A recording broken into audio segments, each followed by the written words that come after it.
Қайырлы күн достар, бүгін біз ананас салатын әзірлейтін боламыз. Өздеріңіз көріп тұрғандай, бұл салат өте әдемі, сондай-ақ дәмді болып шығады. Міндетті түрде жасап көріңіздер. Қажет заттар: ірімшік, тауық еті, жұмыртқа, консервіленген ананас, грек жаңғағы және укроп.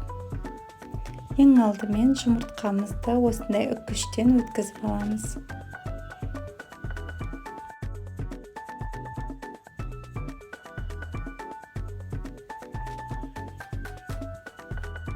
Енді ірімшікті өткіземіз үккіштен.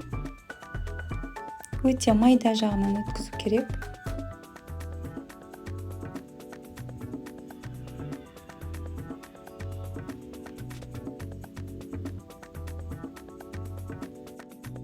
Енді салатымызды жинаймыз. Ең бірінші тауықтың етін салып, тәрелкемізге жайып, осылай видеодағыдай жасаймыз.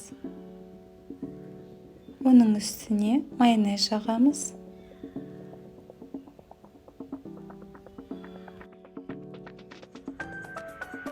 Үстінен консервіленген ананасты саламыз. Қайтадан майонез.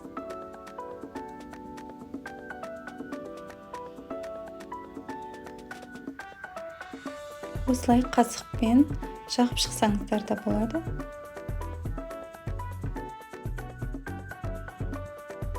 Оның үстіне жұмыртқамызды саламыз. Тегістейміз. Майонез жағамыз.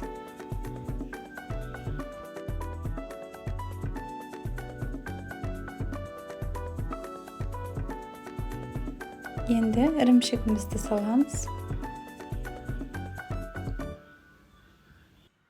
Енді ірімшігіміздің үстінен майонезбен осылай сызықша жасап шығамыз.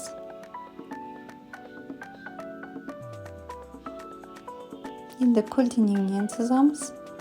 Осындай төрт бұрышты клеткалар жасап шығу керек. Әрбір клеткаға грек жаңғағын қойып шығамыз. Бұл біздің ананас болады. Ананастың сабағын укроппен осылай әдемі етіп қойып шығамыз.